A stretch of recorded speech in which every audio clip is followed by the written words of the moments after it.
TRS party తరఫున సంపూర్ణంగా మద్దతు తెలుపుతున్నాం అధ్యక్ష. సంపూర్ణంగా స్వాగతిస్తున్నాము. తప్పకుండా బలహీన వర్గాలకు మరి మనకు రాజకీయ ప్రాతినిధ్యం పెరగాలి అనే ఆలోచన ఏదైతే ప్రభుత్వం చేస్తుందో దాన్ని స్వాగతిస్తున్నాం. మంత్రి గారు మాట్లాడుతూ రాజకీయ సామాజిక ఆర్థిక అన్నారు అధ్యక్ష.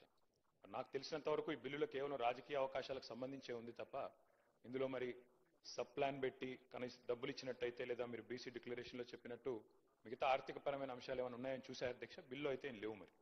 మరి సామాజిక ఆర్థిక అన్నారు అధ్యక్ష. అది కూడా బీసీ సబ్ ప్లాన్ కూడా తొందరలోనే ప్రత్యేకంగా అవసరమైతే ఒకరోజు సమావేశం పెట్టి బీసీ సబ్ ప్లాన్ కూడా పెట్టాలి అని చెప్పి కూడా రాష్ట్ర ప్రభుత్వాన్ని తమ ద్వారా నేను కోరుతా ఉన్నా అధ్యక్ష. అయితే అధ్యక్ష ఈ సందర్భంగా మా పెద్దలు మా గౌరవ మాజీ మంత్రివర్యులు బలహీన వర్గాల సంక్షేమ శాఖకు మంత్రిగా పనిచేసిన గంగుల కమలాకర్ గారు చాలా విషయాలు చెప్పారు. న్యాయపరమైన శాస్త్రీయంగా చేయండి, న్యాయపరమైన చిక్కులు లేకుండా చేయండి అని వారు చాలా విషయాలు చెప్పారు అధ్యక్ష. దాంతోపాటు ఇంకా ఒక 2-3 అంశాలు మా పార్టీ తరఫున, ఎందుకంటే మున్సిపల్ చట్టాన్ని సవరిస్తున్నప్పుడు వారు మాట్లాడారు. పంచాయతీరాజ్ మంత్రిగా నేను గతంలో కొంతకాలం పనిచేశాను అధ్యక్ష. కాబట్టి నా అనుభవంతో వారికి కొన్ని సలహాలు సూచనలు కూడా నేను చేయాలనుకుంటా ఉన్నా అధ్యక్ష. అధ్యక్ష మా పార్టీ కొత్తగా ఈరోజు బలహీన వర్గాల సంక్షేమం గురించి ఈరోజు మాట్లాడడం లేదు అధ్యక్ష. పెద్దలు కేసీఆర్ గారు 2004వ సంవత్సరంలో ఆనాడు యూపీఏ ప్రభుత్వంలో ఆనాడు కాంగ్రెస్ పార్టీతో మేము పొత్తు పెట్టుకున్నాం అధ్యక్ష.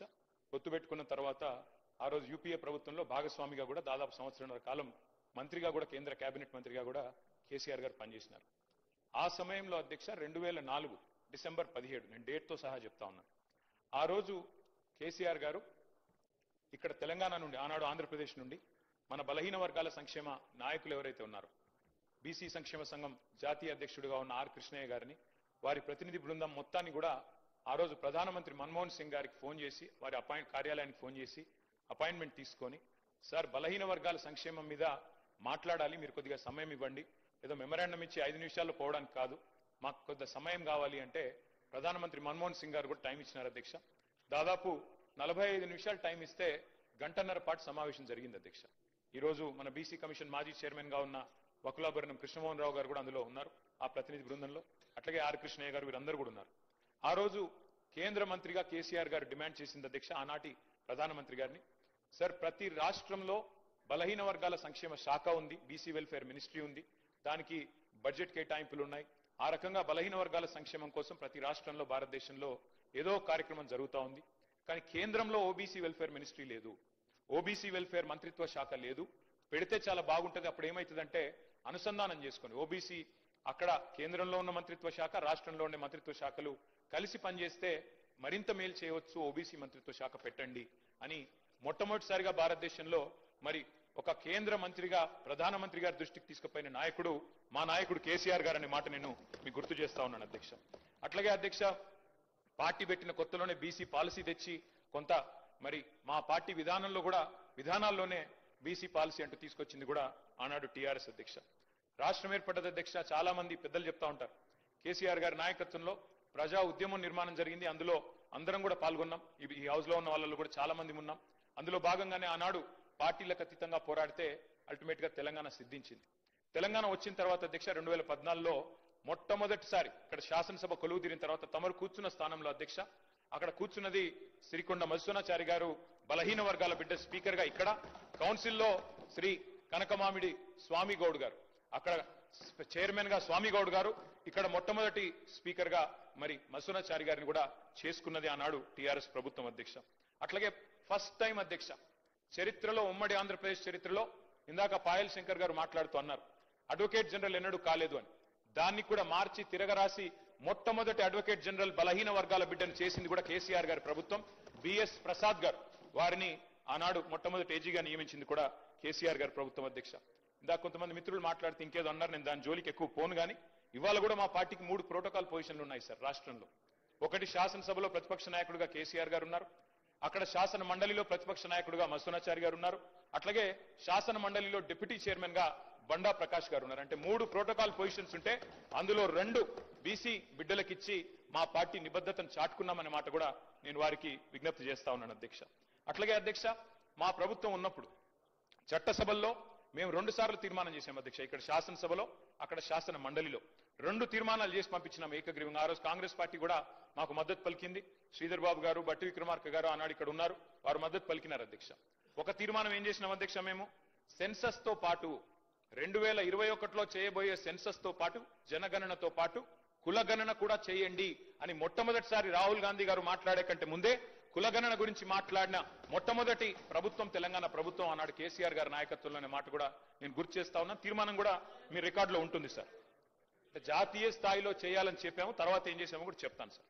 అట్లాగే చట్టసభల్లో కూడా రిజర్వేషన్లు ఇవ్వండి, బలహీన వర్గాలకి శాసనసభలో అదేవిధంగా శాసన మండలిలో పార్లమెంట్ లో కూడా ఓబీసీ రిజర్వేషన్లు తెండి అని చెప్పి కూడా మరొక తీర్మానం కూడా చేసి ఇదే హౌస్ నుండి మనం పంపించాము. కాపీలు ఎల్ఏ మినిస్టర్ గారి దగ్గర కూడా ఉంటాయి అధ్యక్ష, సెక్రటరీ గారి దగ్గర ఉంటాయి, కావాలంటే చూసుకోవచ్చు అధ్యక్ష. అట్లాగే ఆనాడు ఇప్పుడు పెద్దలు మంత్రి గారు మాట్లాడుతూ ఒక మాట అన్నారు అధ్యక్ష, సీలింగ్ పెట్టారు అని. అధ్యక్ష నేను దయచేసి నేను ఇది రాజకీయం కోసం మాట్లాడట్లేదు, కానీ కొన్ని విషయాలు ఎందుకంటే తప్పుదో పట్టించకూడదు అధ్యక్ష, ప్రజల్ని కానీ సభ్యుల్ని కానీ తప్పుదో పట్టించకూడదు. ఆ రోజు కమలాకర్ గారు కొంత మాట మాత్రంగా చెప్పే ప్రయత్నం చేసినారు. ఆ రోజు కాంగ్రెస్ ప్రభుత్వం ఆనాడు ఉమ్మడి ఆంధ్రప్రదేశ్ లో ఉన్నప్పుడు, కిరణ్ కుమార్ రెడ్డి గారు ముఖ్యమంత్రిగా ఉన్నప్పుడు, ఆ రోజు ఈ చట్టం ఏదైతే ఉందో ఉమ్మడి ఆంధ్రప్రదేశ్ లో పంచాయతీరాజ్ చట్టం కానీ మున్సిపల్ చట్టం కానీ వారు తెచ్చారు అధ్యక్ష. సుప్రీంకోర్టులో ఏం జరిగింది అధ్యక్ష ఇంతకీ? సుప్రీంకోర్టు 2010లో రాజ్యాంగ ధర్మాసనం అంటే కాన్స్టిట్యూషనల్ బెంచ్ సరిగ్గా దానికి మించిన బెంచ్ భారతదేశంలో ఇది లేదు. రాజ్యాంగ ధర్మాసనం ఆ రోజు ఒక తీర్పిచ్చింది అధ్యక్ష, 50% సీలింగ్. ఇది కేసీఆర్ గారో తెలంగాణ ప్రభుత్వమో బీఆర్ఎస్ పార్టీయో పెట్టింది కాదు అధ్యక్ష. ఈ సీలింగ్ పెట్టింది సుప్రీంకోర్టులోని రాజ్యాంగ ధర్మాసనం. దాన్ని అతిక్రమించే అధికారం ఈ దేశంలో ఏ ప్రభుత్వానికి లేదు, కేంద్ర ప్రభుత్వానికి లేదు, రాష్ట్ర ప్రభుత్వానికి కూడా లేదు. ఉన్న ఒకే ఒక్క మార్గం అధ్యక్ష, ఒకే ఒక్క మార్గం, మనం పార్లమెంట్ లో అవసరమైతే రాజ్యాంగ సవరణ చేసి రెండు పార్టీలు కనుక అనుకుంటే, ఇవాళ మెజారిటీ ఉన్నది బీజేపీకి, అక్కడ ప్రతిపక్షంలో ఉన్నది కాంగ్రెస్ పార్టీ. మాకైతే లోక్సభలో సభ్యులు లేరు, రాజ్యసభలో 4 సభ్యులు ఉన్నారు మాకు. కానీ ఇవాళ కావాలనుకుంటే బీసీలకు నిజంగా న్యాయం చేయాలి అనుకుంటే పరిధి అసెంబ్లీ కాదు అధ్యక్ష. ఇక్కడ మనం ఎంతసేపు మనం ఇక్కడ మాట్లాడినా, ఎంత గట్టిగా మాట్లాడినా, ఒకరి మీద ఒకరు ఎన్ని పంచులేసుకున్నా, పొలిటికల్ డైలాగులు కొట్టినా, నిజంగా న్యాయం జరగాలంటే మాత్రం పార్లమెంటులో రాజ్యాంగ సవరణ ద్వారా మాత్రమే, 9th షెడ్యూల్లో చేర్చడం ద్వారా మాత్రమే ఇది పరిష్కారం అయితే తప్ప వేరే మార్గం లేదు అధ్యక్ష. ఇది వాస్తవం. ఇది ముఖ్యమంత్రి గారికి తెలియదు, కేబినెట్ లో ఉండే మంత్రులకు తెలియదు నేను అనుకోను అధ్యక్ష, వారికి కూడా తెలుసు. కానీ వారు పాపం వారు ఇరుక్కొని పోయినారు అధ్యక్ష. నేను వేరే ఉద్దేశంతో చెప్పట్లేదు. మీరు ఏమనుకున్నారు అధ్యక్ష? బీసీ డిక్లరేషన్ పెట్టినారు అధ్యక్ష కామారెడ్డిలో. పెట్టినప్పుడు పాపం వారు ఏం చెప్పాలి? నిజానికి చెప్పడం, మేము కేంద్రంలో కూడా అధికారంలోకి వస్తే ఈ రకంగా చేస్తామని చెప్పి ఉండాలి. కానీ ఆదరబాదరగా ఏం చెప్పినారు? 6 నెలల్లోనే 42% రిజర్వేషన్ ఇచ్చేస్తాం అని చెప్పారు అధ్యక్ష. చెప్పిన తర్వాత ఇక్కడ బీసీ సమాజం నుంచి ఒత్తిడి పెరిగింది. పెరిగినాక ఏం చేయాలి అధ్యక్ష? మరి ఏదో చేసినట్టు ఉండాలని చెప్పి ఇది 4వ ప్రయత్నం. మాకు ఆశ్చర్యంగా ఉంది అధ్యక్ష, ఎందుకంటే చాలా ఆశ్చర్యంగా అనిపిస్తా ఉంది. ఇదే ప్రభుత్వం చెప్పింది అధ్యక్ష. ఏం చెప్పారు మీరు? మొదటిసారి మేము రాజ్యాంగబద్ధంగా సాధిస్తామని మొదటిసారి చెప్పారు, ఒకసారి చెప్పారు. తర్వాత ఆర్డినెన్స్ ద్వారా వస్తామని ఇంకోసారి చెప్పారు. మరొకసారి పార్టీ పరంగా అన్నారు. ఇంకోసారి రాహుల్ గాంధీ గారు ప్రధానమంత్రి అయిన తర్వాత ఇస్తామన్నారు. మళ్ళీ ఈ రోజు మళ్ళీ బిల్ తెస్తా ఉన్నారు. అంటే ఒకటే పార్టీ 5 రకాలుగా మాట్లాడితే, 5 సందర్భాల్లో మాట్లాడితే ఈ రాష్ట్రంలో ఉన్న బీసీ బిడ్డలు చూస్తలేరా అధ్యక్ష? అర్థం చేసుకుంటలేరా మీ నిజాయితీని గాని, మీ చిత్తశుద్ధిని గాని? అంటే చిత్తశుద్ధి లేని శివ పూజ చేస్తూ ఇవాళ ప్రతిపక్షం మీద నెపం పెట్టి తప్పించుకుంటామంటే కుదరదు అధ్యక్ష. మేము ఇప్పటికి కూడా చిత్తశుద్ధితో చెప్తున్నాం, సిన్సియర్ గా చెప్తున్నాం, సంపూర్ణంగా స్వాగతిస్తాము. మీరే చెప్పారు, గౌరవ ముఖ్యమంత్రి గారు చెప్పారు అధ్యక్ష, ఇదే హౌస్ లో చెప్పారు మార్చిలో. ఏమన్నారు అధ్యక్ష? కేసీఆర్ ప్రభుత్వం ఉన్నప్పుడు కూడా 37% రిజర్వేషన్ స్థానిక సంస్థల్లో ఇవ్వాలి అని చెప్పి ఇక్కడ నుంచి బిల్లు పంపించారు పార్లమెంట్ కి. పార్లమెంట్ నుంచి ప్రెసిడెంట్ ఆఫ్ ఇండియాకి పోయింది, ఇంకా ప్రెసిడెంట్ ఆఫ్ ఇండియా దగ్గర పెండింగ్ ఉంది. ఇప్పుడు మనం 42% సాధించాలి అంటే ఆ 37% అని పంపిన ఫైల్ మేము వెనకకు తెప్పించి ఈ 42% పంపిస్తాం ప్రెసిడెన్షియల్ అసెంట్ కోసం అని చెప్పినారు. మరి నేను అడుగుతా ఉన్నా అధ్యక్ష, ఆ రోజు మేము చిత్తశుద్ధితో ప్రయత్నం చేయలేదా? మేము 37% బిల్లు పంపలేదా? ఆ రోజు మరి అంత ప్రయత్నం చేసిన మమ్మల్ని పట్టుకొని ఇవాళ నోటికొచ్చినట్టు మాట్లాడితే ఇది మంచిదా? దయచేసి ఆలోచించండి. ఇంకొక మాట కూడా నేను అడుగుతా ఉన్నా అధ్యక్ష. రాజ్యసభ సభ్యులు మాకు ఇవాళ 4 ఉన్నారు అధ్యక్ష. మా పార్టీ ప్రభుత్వంలో ఉన్ననాడు మాకు అవకాశాలు వస్తే పెద్దలు కేశవరావు గారు, పెద్దలు డి శ్రీనివాస్ గారు, పెద్దలు బండా ప్రకాష్ గారు, పెద్దలు లింగయ్య యాదవ్ గారు, పెద్దలు గాయత్రి రవిచంద్ర గారు, వద్దిరాజు రవిచంద్ర గారు, వీరందరినీ కూడా 5గురిని రాజ్యసభకు నామినేట్ చేసింది బలహీన వర్గాల బిడ్డల్ని కేసీఆర్ ప్రభుత్వం కాదా అధ్యక్ష? అవకాశం వచ్చినప్పుడు అద్భుతంగా ఇవన్నీ చేయలేదా మేము? అట్లాగే ఇంకొక మాట కూడా నేను అడుగుతా ఉన్నా అధ్యక్ష. ఎస్, రాహుల్ గాంధీ గారు ఒక నినాదం ఇచ్చారు అధ్యక్ష, జిత్నా ఆబాదీ ఉత్నా హక్, జిత్నీ బాగేదారి ఉత్నీ హిస్సేదారి. మంచి మాట అధ్యక్ష, మంచి మాట, మంచి ఆలోచన, డెఫినెట్లీ ఆచరణీయం, అనుసరణీయం. తప్పకుండా సాధించాలి. కానీ నేను అడుగుతా ఉన్నా అధ్యక్ష, రాహుల్ గాంధీ గారు ఇవాళ ఓట్ చోరీ గురించి దేశం అంతా మాట్లాడుతున్నారు. మరి 42% రిజర్వేషన్ విషయంలో ఇక్కడ జరిగిన ప్రయత్నాన్ని ఎందుకు వారు పార్లమెంట్లో లేవనెత్తలేరు? కాంగ్రెస్ పార్టీకి 100 మంది ఎంపీలు ఉన్నారు అక్కడ. మీరెందుకు గట్టిగా పట్టుబడతలేరు? పార్లమెంట్లో 42% మీద అక్కడ కదా జరగాల్సింది చర్చ, అక్కడ కదా జరగాల్సింది రాజ్యాంగ సవరణ. అక్కడ చేయాల్సిన ప్రయత్నం చేయకుండా ఇక్కడ ఎంత చేస్తే కంఠశోష తప్ప ఏమొస్తుంది అధ్యక్ష? అల్టిమేట్ గా చేయాల్సిన చోట చేయాల్సిన కాడ ప్రయత్నం చేయకుండా ఇక్కడ ఉండే మన బీసీ బిడ్డల్ని మభ్యపెట్టడానికో రేపు స్థానిక సంస్థల ఎన్నికల్లో కొంత ప్రయోజనం పొందడానికో ప్రయత్నం చేసినా ఇవాళ మేధావులు జస్టిస్ ఈశ్వరయ్య గౌడ్ లాంటి మేధావులు, మన మాజీ రిటైర్డ్ అధికారి చిరంజీవులు గారు లాంటి మేధావులు అందరూ కూడా మాట్లాడుతున్నారు. బలహీన వర్గాల బిడ్డలు బయట వేదికల్లో మాట్లాడుతున్నారు. రాజ్యాంగ సవరణ చేయాలని చెప్పి కోరుతా ఉన్నారు. అధ్యక్ష, డిక్లరేషన్ ఒక్కటే సరిపోదు, డెడికేషన్ కూడా ఉండాలి అధ్యక్ష. డెడికేషన్ ఉంటే తప్పకుండా ప్రజలు హర్షిస్తారు, స్వాగతిస్తారు. మిమ్మల్ని నేను కోరుతా ఉన్నా అధ్యక్ష, మీరు చేసినారు ప్రయత్నం, ఒక హౌస్ హోల్డ్ సర్వేని చేసినారు మీరు, దాని పేరు సిఈపిసి ఏదో పెట్టినారు. మాట్లాడితే మమ్మల్ని అంటారు కేసీఆర్ పాల్గొనలే, కేటీఆర్ పాల్గొనలే, హరీష్ రావు. సార్ మేము ముగ్గురం అఫిడవిట్లు ఇచ్చినాం, ఎలక్షన్ అఫిడవిట్లు మీ కాడనే ఉన్నాయి, ఎలక్షన్ కమిషన్ కార్డు ఉన్నాయి. అలా నేను ఓసీయా బీసీయా మీకు తెలుసు, నేను పాల్గొంటే ఏంది పాల్గొనకపోతే ఏంది, కానీ తప్పు చేసింది మీరు. ఇవాళ 6% జనాభా తగ్గింది మీ సర్వేలో. కేసీఆర్ గారు చేసినప్పుడు హౌస్ హోల్డ్ సర్వేలో కేసీఆర్ ప్రభుత్వం చేసినప్పుడు 52%గా వచ్చిన బలహీన వర్గాల సంఖ్య 6% ఎట్లా తగ్గింది అనే ఆలోచన మీరు చేసిండ్రా? ఎక్కడన్నా రివ్యూ చేసిండ్రా? ఎన్నడన్నా ఒక్కసారి ప్రయత్నం చేసిండ్రా చిత్తశుద్ధితో? అది చేయలే. ఎంతసేపు ముగ్గురు పాల్గొనకపోతే 6% తగ్గుతుందా అధ్యక్ష? మేము కేసీఆర్ గారు, నేను, హరీష్ రావు గారు పాల్గొనలేదు. సరే, మాది ఏందో ఎలక్షన్ అఫిడవిట్ ఉండనే ఉన్నది, అందులో మేము ఓసీఆర్ బీసీఆర్ రాష్ట్రం అందరికి తెలుసు. తెల్లారలేస్తే ముఖ్యమంత్రి గారు దెప్పి పొడుస్తానే ఉంటాడు. కాబట్టి నేనేమంటున్నా అధ్యక్ష, మేము పాల్గొనంత మాత్రాన 52% 46% కాదు కదా అధ్యక్ష. ఇవాళ నిజంగా బలహీన వర్గాలకు చిత్తశుద్ధితో మీరు సేవ చేయాలనుకుంటే మీరు చెప్పిండాలా, డిక్లరేషన్ పెట్టినప్పుడే చెప్పిండాలా. కండిషన్స్ అప్లై, రాహుల్ గాంధీ ప్రధానమంత్రి అయితేనే ఇస్తాం, లేకపోతే ఇయ్యమని చెప్పిండాలా. అది మీరు చెప్పలేదు. ఇవాళ మీరు మమ్మల్ని అంటా ఉన్నారు. ఇంకొక మాట నేను అడుగుతా ఉన్నా, మా పొన్నం ప్రభాకర్ అన్న అంటే మాకు గౌరవం. వారు నిజంగా కూడా తప్పకుండా ఉద్యమంలో పాల్గొన్న వ్యక్తి. ఆనాడు పార్లమెంట్ లో చట్టంలో కేసీఆర్ గారు స్వయంగా చెప్పారు, మేము చెప్పడం కాదు అధ్యక్ష, కరీంనగర్ లో మీటింగ్ పెట్టి మరీ చెప్పారు. బ్రహ్మాండంగా కొట్లాడుతున్నాడు మా పొన్నం ప్రభాకర్ అన్న పార్లమెంట్ సభ్యుడిగా అని చెప్పారు అధ్యక్ష. We stand by that. మీరంటే గౌరవం ఉంది. వారిని నేను కోరుతా ఉన్నా అధ్యక్ష, వారు చెప్పాలి. ఇవాళ మీరు ఆలోచన చేయండి. బీసీ సబ్ ప్లాన్ అని చెప్పారు, తేవట్లేదు సార్, పెట్టండి. రేపు ఎల్లుండి హౌస్ పెడతారా, ఇంకో నిమజ్జనం తర్వాత పెడతారా, మీ ఇష్టం. కానీ బీసీ సబ్ ప్లాన్ చట్టం తెండి. ఎందుకంటే ఒక పదవులతోనే రాజకీయంగా అవకాశాలు ఇవ్వడంతోనే న్యాయం జరగదు. సామాజిక న్యాయం, ఆర్థికంగా, రాజకీయంగా అవకాశాలు రావాలి అంటే సార్ గౌరవ సభ్యులు చెప్పినట్టుగా బీసీ సబ్ ప్లాన్ కు సంబంధించి పార్టీ పరంగా ప్రభుత్వ పరంగా సభాపతి నిర్ణయం చేయడం ఒక రోజు తప్పకుండా చర్చ జరగాల్సిన అవసరం నేను కూడా కోరుకుంటా ఉన్నా. కానీ ఇవాళ నేను మళ్ళీ ఇంతకుముందు కూడా అంటే వారికి సభలో ఎక్కువ అనుభవం ఉంది, మంత్రిగా చేసినారు, ప్రభుత్వంలో చాలా కీలక పాత్ర ఉంది కాబట్టి ఇంకా ఏదైనా లోపాలున్నా ఇంకేమైనా ఉంటే సరి చేసుకునే విధంగా మీరు సలహా సూచనలు చెప్పండి. కానీ సభ అభిప్రాయం ఏకగ్రీవంగానే ముందు నుంచి అదే విజ్ఞప్తి చేస్తారా, మొదటి నుంచి కూడా అదే మాట మాట్లాడుతూ ఉన్నా. ఈరోజు ఇప్పుడు ఎంఐఎం వాళ్ళు మాట్లాడినారు, మేము ఈ బిల్లును ఏకగ్రీవంగా పూర్తి మద్దతును ప్రకటిస్తామని ప్రకటించి మిగతా అంశాల మీద చర్చ జరగాలని ప్రభుత్వాన్ని కోరి దాని మీద చర్చ చేస్తాం. దానికి సంబంధించి చర్చ జరగడంలో ఎవరికి వ్యతిరేకత లేదు, చర్చ జరగాలని కోరుతుంది. దాని తర్వాత వారు అన్నారు, మీరు పాల్గొనకపోవడంలో మీరు ఒక పార్టీకి నాయకులు, దాని ప్రభావం క్షేత్రస్థాయిలో పడి ఉండొచ్చు, మీరు ఆదర్శంగా ఉండాల్సి ఉండే. దానికి సంబంధించినటువంటి అఫిడవిట్లను తీసుకొని రాసుకునేటువంటి విధానంగా ప్రభుత్వం అవలంబించలేదు. రాష్ట్ర వ్యాప్తంగా సర్వే జరిగినప్పుడు మీరు కూడా పాల్గొని ఉంటే మిమ్మల్ని అనుసరించేటోళ్ళు, మిమ్మల్ని కొంతమంది ఫాలో అయ్యేటువంటి వాళ్ళు ఉంటారు తప్పకుండా. వాళ్ళందరూ కూడా ఇందులో భాగస్వాములు అవుతుండ్రి. ఆ ఉద్దేశం కొద్దే తమని మారుమారు అడిగినాము. అందరి అనేక సందర్భాల్లో నేను కానీ ప్రభుత్వం తరఫున విజ్ఞప్తి చేసినాము.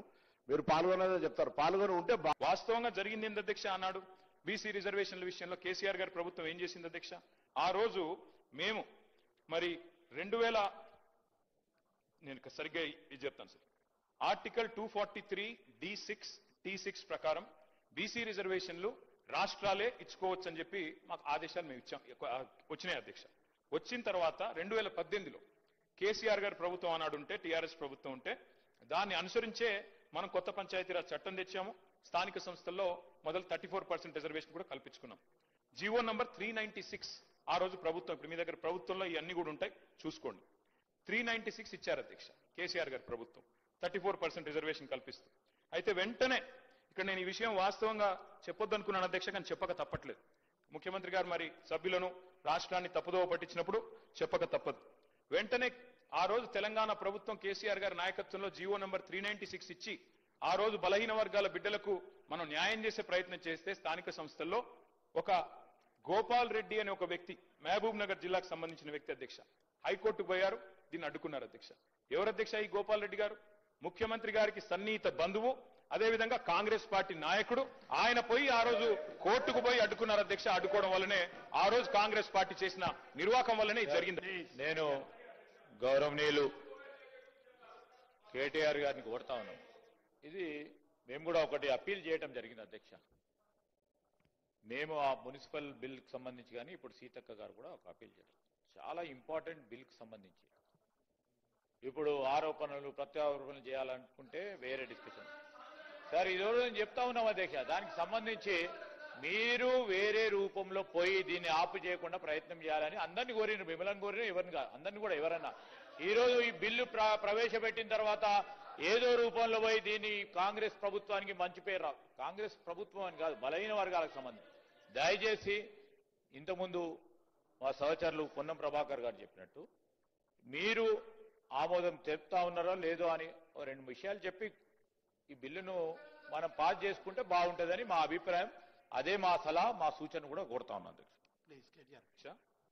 సీఎం గారు కనుక రాజకీయపరమైన అంశాలు మాట్లాడకపోతే మాకు కూడా మాట్లాడాల్సిన అవసరం లేదు. నేను సభ దృష్టికి, సభ్యుల దృష్టికి, రాష్ట్ర ప్రజల దృష్టికి వాస్తవాలు చెప్పాలి కాబట్టి నేను చెప్పాను. కానీ మాకు వేరే ఉద్దేశాలు లేవు అధ్యక్ష. సంపూర్ణంగా ఈ బిల్లును స్వాగతిస్తున్నాం, సహకరిస్తున్నాం, సలహాలు కూడా ఇస్తున్నాం. స్వీకరిస్తారా లేదా మీ విజ్ఞత, దీన్ని మేము చేయగలిగేది ఏమీ లేదు. కానీ వాస్తవాలు చెప్పాలి కాబట్టి 2018లో మేము జీవో తెచ్చిన మాట వాస్తవం. బలహీన వర్గాలకు 34% రిజర్వేషన్లు ఇవ్వాలని సంకల్పించి జీవో నంబర్ 396 తెచ్చిన మాట వాస్తవం. గోపాల్ రెడ్డి అనే నాయకుడు అడ్డుకున్న మాట వాస్తవం. వారు ముఖ్యమంత్రి గారికి దగ్గరి బంధువు అన్న మాట వాస్తవం. మహబూబ్ నగర్ జిల్లా అన్నది వాస్తవం. అందులో నేనేం తప్పు చెప్పట్లేదు, వక్రీకరించట్లేదు. అట్లాగే అధ్యక్ష ఇంకొక మాట నేను చెప్పాలి అధ్యక్ష. ఒక్క మాట దయచేసి నేను ప్రభుత్వాన్ని కోరుతా ఉన్నా అధ్యక్ష. మీరు మాట్లాడితే ఇందాక వేరే ఫామ్ లో రండి, మరి హౌస్ ఎన్ని రోజులు నడుస్తారో ఇప్పటివరకు చెప్పలేదు అధ్యక్ష. నిన్న మా హరీష్ రావు గారు, ప్రశాంత్ రెడ్డి గారు ఇద్దరు బీఎస్సీలో ఉన్నారు. అడిగారు 15 రోజులు నడపండి, ఎరువుల కొరత ఉంది, 15 రోజులు నడపండి, రాష్ట్రంలో వరదలు వచ్చి సమస్యలు ఉన్నాయి, 15 రోజులు నడపండి, బీసీల సమస్య చర్చిద్దాం, బీసీ డిక్లరేషన్ ఒక రోజు పెట్టండి అధ్యక్ష. బీసీ డిక్లరేషను, ఫార్మర్ డిక్లరేషను, యువజన డిక్లరేషను, ఎస్సీ ఎస్టీ డిక్లరేషన్ పెట్టండి. 15 రోజులు హౌస్ నడపండి. కానీ ప్రభుత్వం పారిపోతుంది అధ్యక్ష, హౌస్ నడపడానికి సిద్ధంగా లేరు. మేమేం చేస్తాం అధ్యక్ష దానికి? Sir we take a strong objection అధ్యక్ష.